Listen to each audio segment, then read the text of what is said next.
हमारे देश का सबसे विशाल रेगिस्तान जल्द ही एक हरे भरे जंगल में बदलने वाला है और इसकी शुरुआत हो भी चुकी है। थार डेजर्ट भारत का एक ऐसा रेगिस्तानी इलाका है जहां पर सिर्फ 150 mm की ही बारिश होती है। इतनी कम कि इससे ज्यादा बारिश तो मुंबई जैसे शहर में बस सिर्फ कुछ घंटों में ही हो जाती है। यहाँ पर एक तरफ सर्दियों के मौसम में ऑलमोस्ट -5 डिग्रीज का फ्रीजिंग तापमान हो जाता है, जमा देने वाला तापमान, और वहीं पर दूसरी तरफ गर्मियों में इतनी ब्लिस्टरिंग गर्मी होती है कि यहाँ पर डिप्लॉयड हमारे सोल्जर्स तो रेती में पापड़ सेक लेते हैं।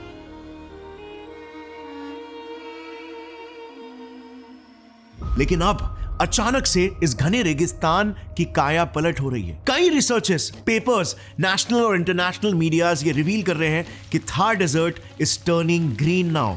यस, हजारों साल पुराना ये रेगिस्तान अब अचानक से एक हरे भरे जंगल में तब्दील हो रहा है। अब इस इम्पॉसिबल से काम को पॉसिबल बनाने के पीछे कई इनोवेटिव टेक्निक्स तो जरूर है, मगर एक ऐसी भी वजह है जो शायद मैं बोलूंगा भी ना तो आप बिलीव ही नहीं करोगे। मैं बात कर रहा हूं ग्लोबल वार्मिंग की। यस, बिलीव इट और नॉट, जिस चीज से आज पूरी दुनिया की ग्रीनरी खत्म हो रही है, हमारे पेड़ पौधे मर रहे हैं, हमारे ग्लेशियर्स मेल्ट हो रहे हैं, शहरों में तापमान आसमान छू रहा है, कई जगहों पर बिन मौसम बरसात हो रही है तो कहीं पर सूखा पड़ रहा है। जिस ग्लोबल वार्मिंग से बचने के लिए हम हजारों लाखों पेड़ पौधे उगा रहे हैं, वही ग्लोबल वार्मिंग की वजह से ही आज इंडिया का थार डेजर्ट हरा भरा जंगल बनते जा रहा है। Sound so paradoxical, right?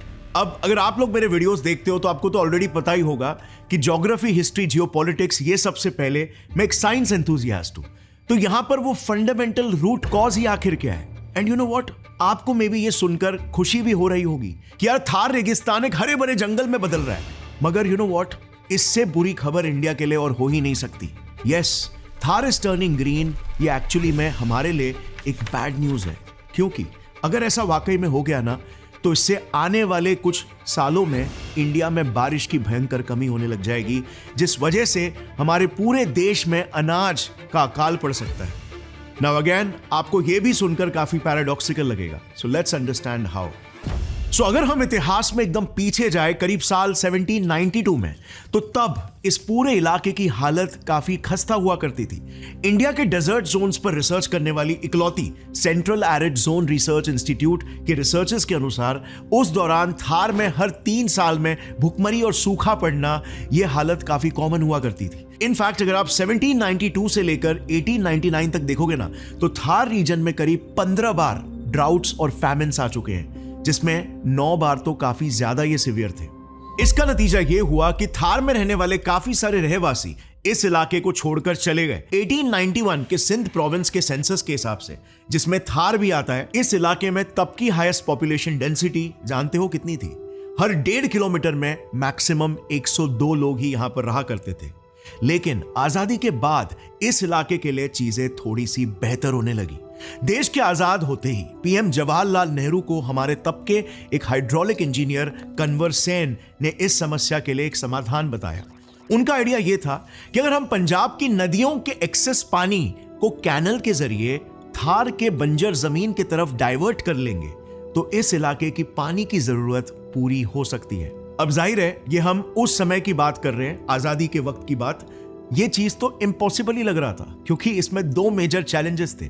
एक, अभी रिसेंटली ही आजाद हुए भारत के पास उतने पैसे ही नहीं थे कि हम 650 किलोमीटर यानी कि 3 स्टेट्स लंबा एक कैनाल बना सके। दूसरा प्रॉब्लम, जिन पंजाब की नदियों से हम पानी को डाइवर्ट करने का प्लान बना रहे थे ना, उनको लेकर तो ऑलरेडी इंडिया और पाकिस्तान के बीच में डिस्प्यूट्स चल रहे थे। इस बीच अगर हम पानी को डाइवर्ट करते तो शायद पानी को लेकर ही इन दोनों देश के बीच में एक बड़ी जंग छिड़ जाती, और शायद हम इकोनॉमिकली वो झेल भी नहीं पाते, क्योंकि रिसेंटली 1947 में हमने पाकिस्तान के साथ एक जंग ऑलरेडी कर लिया था। बट इन चैलेंजेस के सामने पीएम नेहरू रुके नहीं। उन्होंने इन दोनों भी प्रॉब्लम्स को बड़े ही आसानी से सॉल्व कर लिया। सबसे पहले तो 1957 में पीएम ने पाकिस्तान के साथ इंडस वाटर ट्रीटी साइन करके रिवर डिस्प्यूट को रिजॉल्व कर लिया। इस ट्रीटी से इंडिया को रावी, सतलज और बियास नदी के पानी पर कंप्लीट कंट्रोल मिल गया, यानी अब हम पंजाब से पानी राजस्थान डाइवर्ट कर सकते थे। रही बात दूसरे प्रॉब्लम यानी कि फाइनेंसेस की, तो उसके लिए भी उस समय नेहरू गवर्नमेंट ने एक काफी ब्रेव डिसीजन लिया।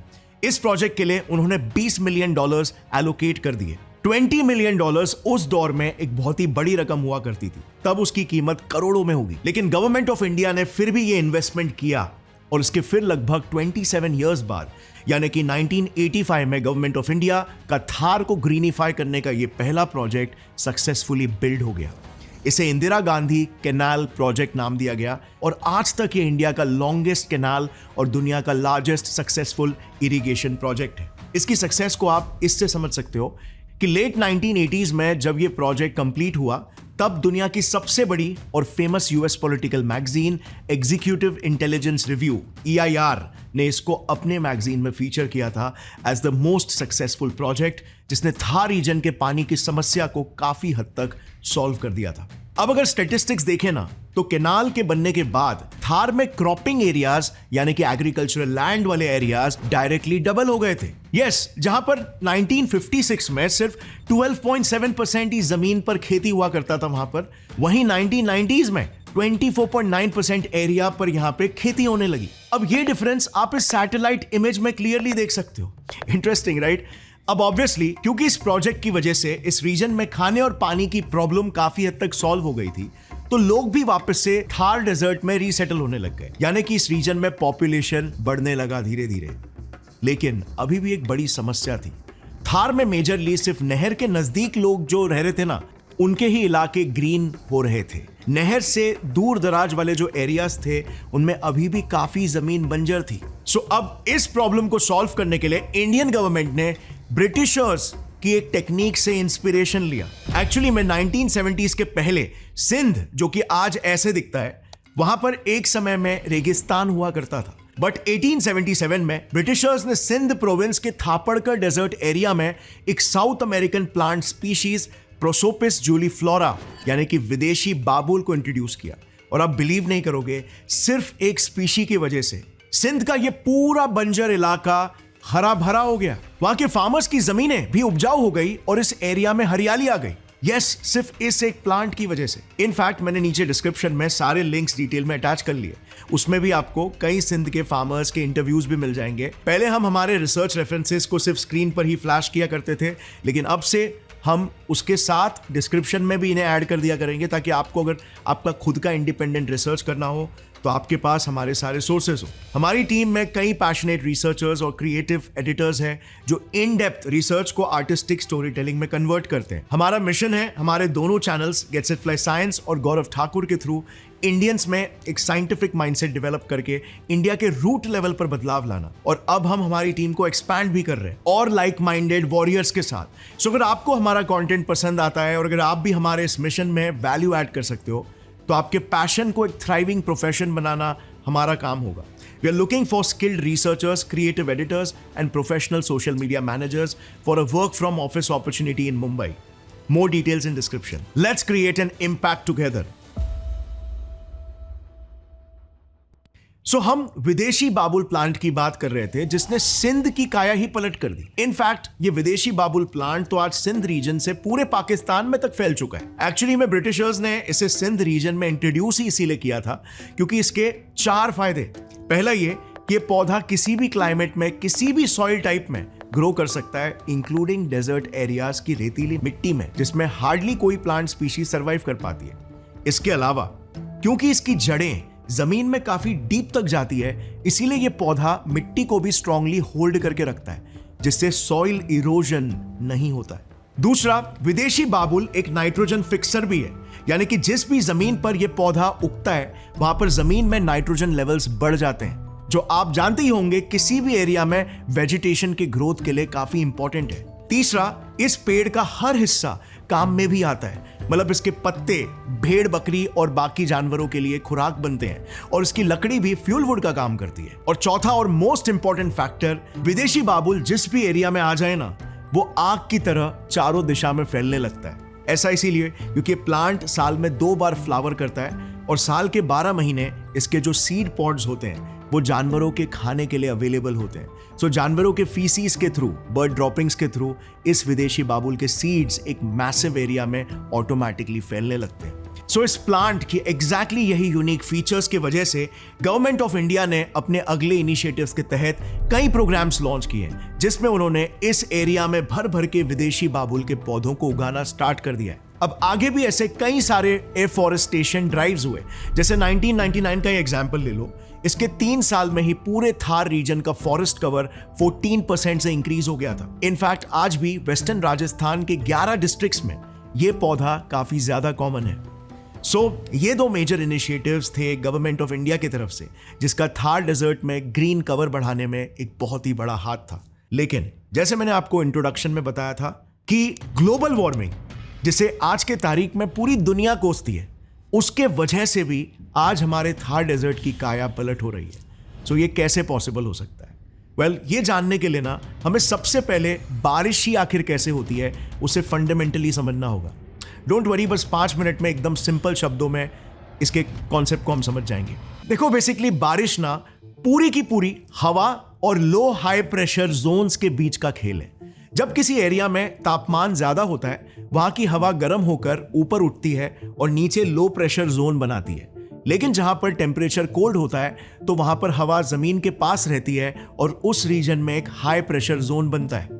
अब साइंस के फंडामेंटल्स के हिसाब से लो प्रेशर की गर्म हवा हाई प्रेशर की तरफ बढ़ती है, जहां से ठंडी हवा लो प्रेशर की तरफ बढ़ती है। नेचर में एक बैलेंस ऐसे करके मेंटेन रहता है। अगर आप इंडिया के इस थर्मल मैप को देखोगे, तो गर्मी के मौसम में क्योंकि थार डेजर्ट और उसके सराउंडिंग एरियाज में तापमान काफी बढ़ जाता है, तो तभी ये एक पावरफुल लो प्रेशर जोन का काम करता है, जो इंडियन ओशन के हाई प्रेशर के मानसून विंड्स को अपनी ओर अट्रैक्ट करता है। अब जब समुद्र की ये मॉइस्चर फिल्ड हवा इंडियन रीजन में लैंड करती है, तो कॉन्डेंसेशन की वजह से ये हवा इन रीजन्स में बारिश गिराते गिराते आगे बढ़ती है, जब तक वो हिमालय से ना जाकर टकरा जाए। इसके बाद नॉर्थ और नॉर्थ ईस्ट इंडिया में भी भारी बारिश होने लगती है। पर यहां पर थार में प्रॉब्लम है ये अरावली रेंजेस, जो इन विंड्स को ब्लॉक कर देते हैं और जिस वजह से थार में सूखा पड़ता है। बट रिसेंटली गुवाहाटी की कॉटन यूनिवर्सिटी के एक मेटेरोलॉजिस्ट भूपेंद्र नाथ गोस्वामी जब इंडिया के क्लाइमेट पैटर्न्स को स्टडी कर रहे थे ना, तब उन्हें एक अनयूजुअल फिनोमेनन देखने को मिला। बेसिकली उनका यह कहना है कि बढ़ते ग्लोबल वार्मिंग के वजह से अभी इंडिया के बे ऑफ बंगाल रीजन में कुछ नए अनयूजुअल प्रेशर जोन्स क्रिएट हो रहे हैं, जिस वजह से जो बारिश आइडियली नॉर्थ इंडिया की तरफ बढ़नी चाहिए, वो अब सीधे थार डेजर्ट की ओर बढ़ रही है। एंड दिस इज अलार्मिंग, क्योंकि इनका कहना यह है कि अगर यही सेम पैटर्न कंटिन्यू होते रहा, तो ज्यादा बारिश होने की वजह से आने वाले दशकों में थार तो पूरी तरीके से ग्रीन हो जाएगा, बट इस ड्रास्टिक शिफ्ट से इन प्रेशर जोन्स की वजह से इंडिया के बाकी इलाकों में बारिश की किल्लत होने लगेगी, जिस वजह से इंडिया के कई पार्ट्स में खाने पीने का अकाल आ सकता है। देखो, जैसे मैंने पहले बताया था, बारिश में थार एक लो प्रेशर जोन बन जाता है, जिसकी वजह से ही इंडिया में बारिश अट्रैक्ट होती है। बट अभी जैसे हमने देखा, थार में ज्यादा बारिश गिर रही है, और ये कोई 1 साल का डेटा नहीं है। इंस्टीट्यूट ऑफ ट्रॉपिकल मेटेरोलॉजी ने पिछले 50 साल के वेदर पैटर्न्स को स्टडी किया है, जिससे उन्हें ये पता चला कि पिछले 50 सालों में वेस्टर्न इंडिया में 25% ज्यादा बारिश हो रही है, लेकिन वहीं पर नॉर्थ और नॉर्थ ईस्ट में बारिश 10% से डिक्रीज हो गई है। अगर यही ट्रेंड कंटिन्यूड रहा, थार रीजन काफी हद तक ग्रीन तो हो जाएगा। But just think about it, ये ग्रीन एरिया तो एक डेजर्ट जितनी गर्मी तो जनरेट नहीं कर पाएगा। मतलब अब ये एक एरिया एक लो प्रेशर जोन क्रिएट नहीं कर पाएगा, जिस वजह से इंडिया उतनी बारिश को अट्रैक्ट ही नहीं कर पाएगा जितनी अभी करता है।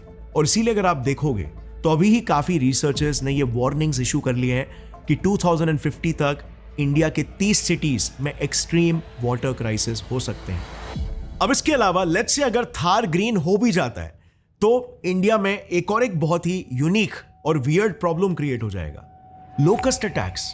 सबसे पहले तो 2020 में इंडिया पर हुए लोकस्ट अटैक का ये मंजर देख लो।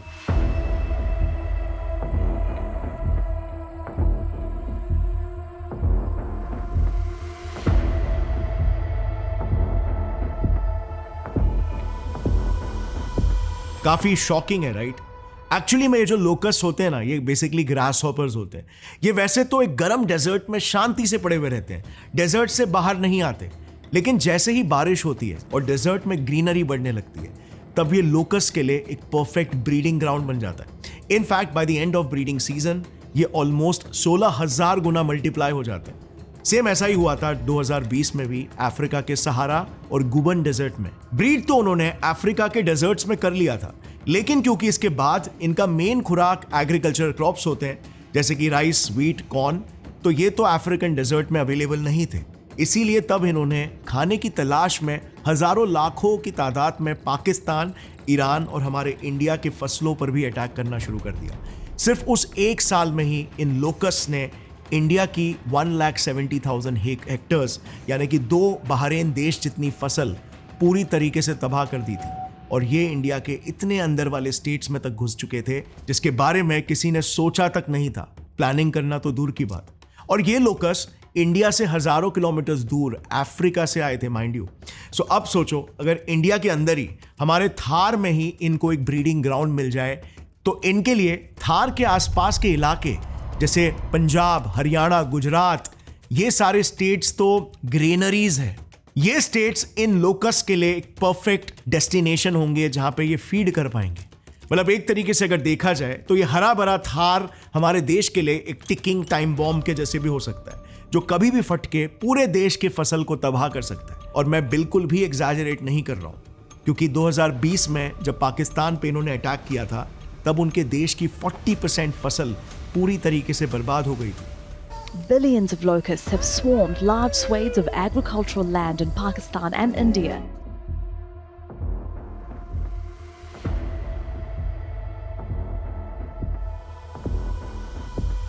At that point, पाकिस्तान में इस हद तक फूड क्राइसिस आ चुके थे कि गवर्नमेंट को इन लोकस्ट अटैक्स को एक स्टेट इमरजेंसी तक डिक्लेयर करना पड़ गया था। Pakistan declared a national emergency over locusts early this month. Swarms of locusts destroyed their maize, cotton, wheat and other crops. So definitely ये हमारे देश के लिए भी एक बहुत ही बड़ा थ्रेट हो सकता है। आपका इसके बारे में क्या ख्याल है? और अगर फ्रेंड्स आपको ऐसे वीडियोस पसंद आते हैं ज्योग्राफी और हिस्ट्री से रिलेटेड, तो मेरा ये वाला वीडियो भी चेकआउट ज़रूर करना, जिसमें हम डिस्कस कर रहे हैं कि आखिर ऐसा क्यों है कि सिर्फ इंडिया और चाइना, इन दोनों देशों में ही पूरे वर्ल्ड की 40% पॉपुलेशन रहती है। Interesting right? कभी आपने सोचा है इसके बारे में? सो अगर आपको इसके पीछे का रीजन जानना है तो यहां पर क्लिक करके पूरे वीडियो को चेकआउट करो, काफी इंटरेस्टिंग इनसाइट्स आपको मिलेंगे। Thanks for watching this video, take care, जय हिंद।